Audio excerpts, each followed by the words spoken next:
Bief History of Vedic period, circa 1500–600 BCE. The story begins in the northern grasslands, where pastoralist tribes first developed the technology of the chariot. These Indo-Aryan speaking groups originated in a vast cultural sphere, stretching across the central steppes. Traveling south, they filtered through the mountain complexes of Central Asia, absorbing local influences. They eventually diverged from their Iranian kin, crossing the formidable Hindu Kush into the Indian subcontinent. Centuries later, philologists would prove these migrants shared a common linguistic ancestry with the cultures of Europe. The earliest written evidence of their faith appeared far to the west, in a diplomatic treaty invoking Indra and Varuna. They settled in the Sapta-Sindhu, the land of the seven rivers, a region of fertile riverine plains. The sacred and now dry Sarasvati was the heart of their early territory, celebrated in their earliest hymns. Migration brought them into direct conflict with native populations known as the Dasas and Dasyus. Legendary battles between rival clans were recorded as the incoming tribes secured their new homeland. Successful leaders earned the title of Terror to the Dasyus as they consolidated their power. From this melting pot of migration and conflict, the foundational culture of South Asia began to take root. The Vedic literature was Shruti, divine revelations, heard by ancient sages in moments of spiritual clarity. For over a millennium, not a single word was written down. The texts lived only in the human memory. Gurus transmitted the precise pitch, meter, and pronunciation of every verse to the next generation. 11 different recitation modes were used to prevent even the slightest error in the sacred sounds. The core of the Rig Veda, mandalas 2 through 7, was composed by specific ancestral clans in the northwest. Each book of hymns corresponded to the early settlements and migrations of these distinct priestly families. The geographical horizon of the early hymns stretched from the Afghan mountains to the Punjab. Through the science of Shiksha phonetics, the sacred sounds remained unaltered for thousands of years. As life became more complex, prose commentaries were added to explain the hidden meanings of the rituals. The Brahmanas systematized daily, periodic, and optional sacrifices into a complex religious science. These memory cultures were considered more authoritative and permanent than any written manuscript. This oral tradition became the bedrock of the primary social and religious paradigms of India.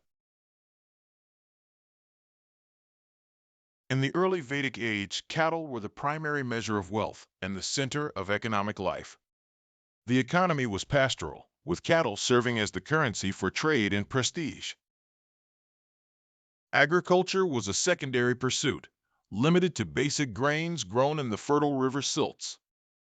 Society was organized from the bottom up, beginning with the basic unit of the family, the kula. Several families formed a grama, village, the foundation of local administration. Groups of villages made up the Vis clan, creating a network of kinship and cooperation. The Vidatha was the oldest assembly, where military, religious, and economic matters were decided. In this early era, women enjoyed the right to participate in the political life of the tribe. The Rajan, king, was not a despot. He was often elected by the people to serve as their protector. The Sabha served as a council of elders, acting as a check on the king's authority.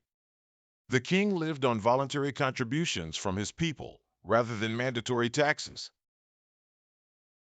It was a world of tribal clans, governed by consensus and bound by the shared laws of the Sapta-Sindhu. Early Vedic religion focused on personified forces of nature, with Indra as the king of the gods. A quarter of the entire Rig Veda is dedicated to Indra, the god of rain and strength. Agni, the god of fire, was the essential mediator who carried offerings from humans to the heavens.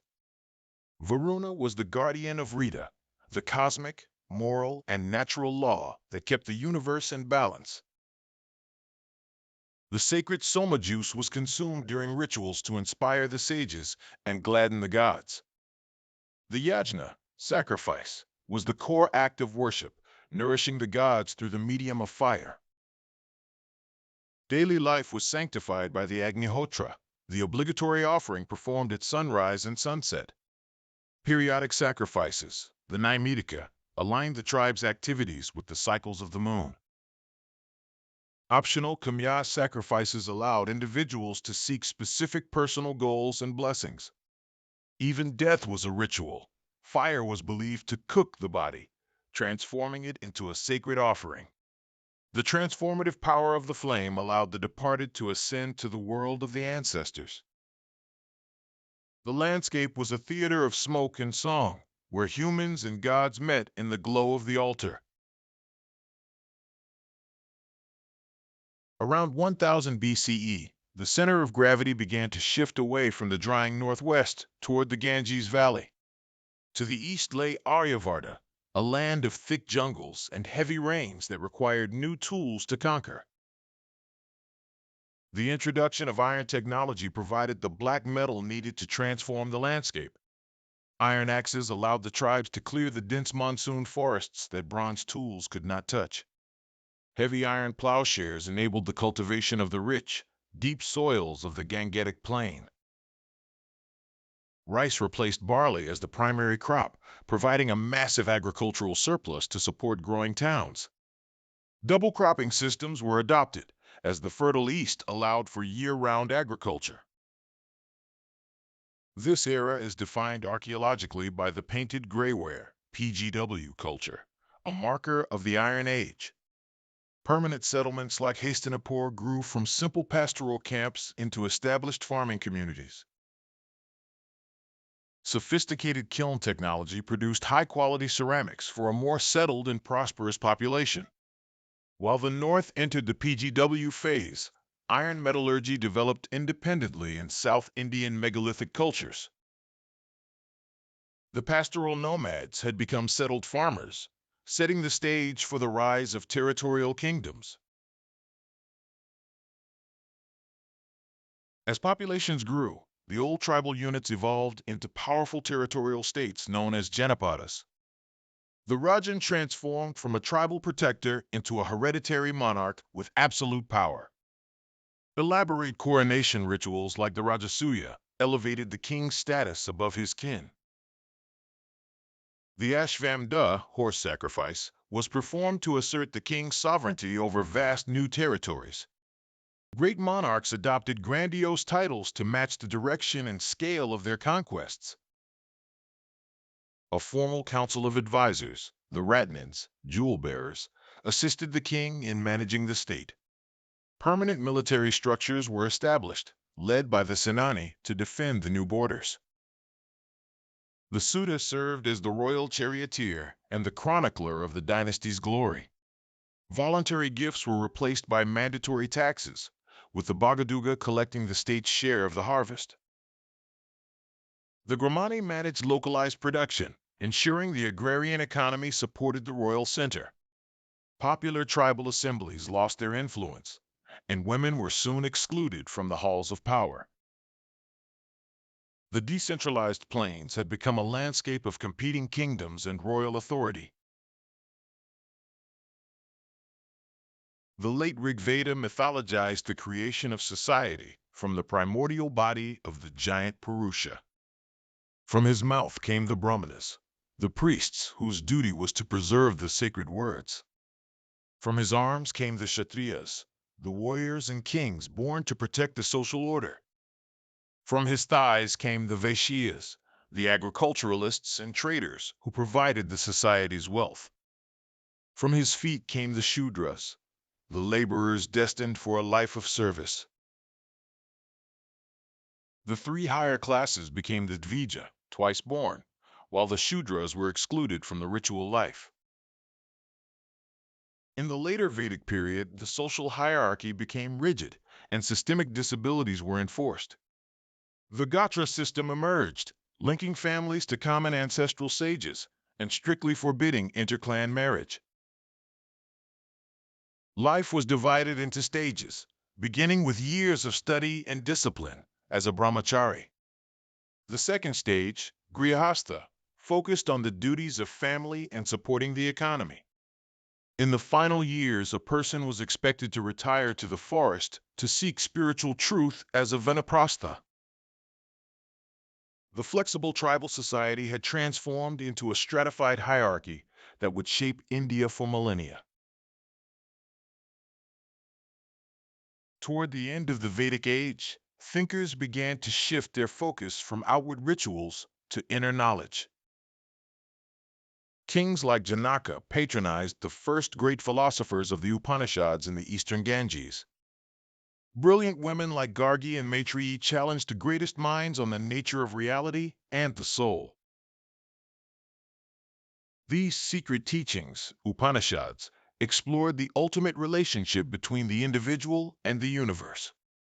They realized that the individual self, Atman, was one with the ultimate cosmic reality, Brahman. Physical fire sacrifices were reinterpreted as internal acts of self-discipline and meditation. Just as friction reveals hidden fire, meditation was believed to reveal the hidden divine self within. This era established the revolutionary ideas of samsara, the endless cycle of rebirth. The law of karma taught that every action had a consequence, determining one's future path.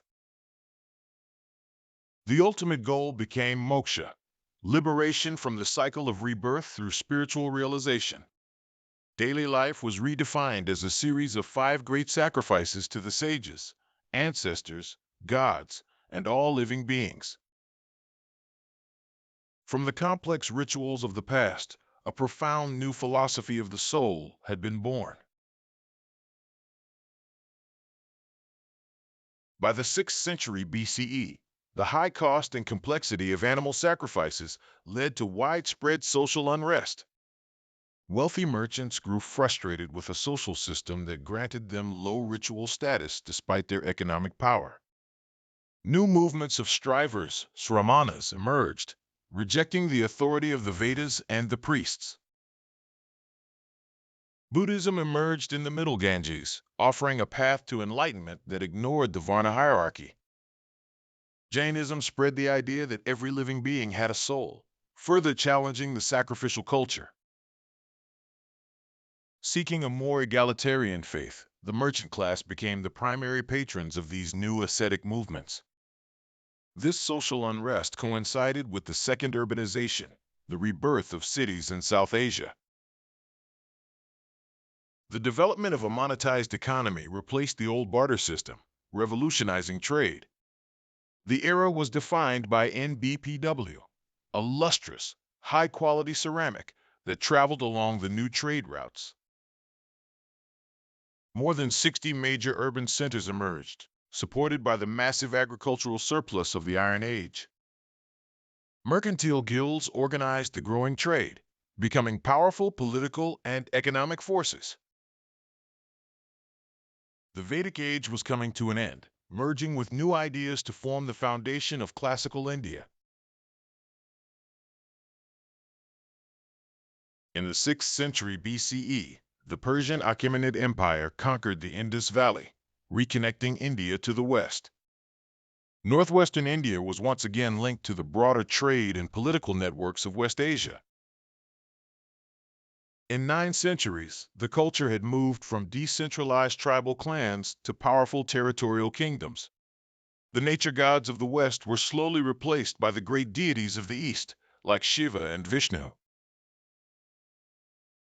The oral tradition established in the Vedic Age would survive unbroken into the modern era. The Middle Ganges became the intellectual and material furnace that forged the future of the subcontinent. Early political institutions like the Sabha provided the distant blueprints for later governance and councils.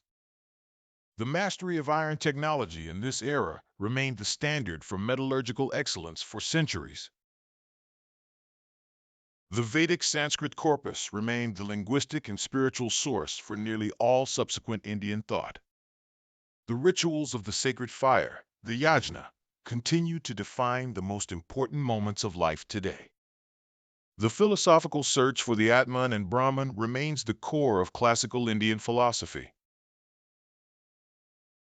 The Vedic period did not just end, it transformed, providing the enduring foundation of a civilization.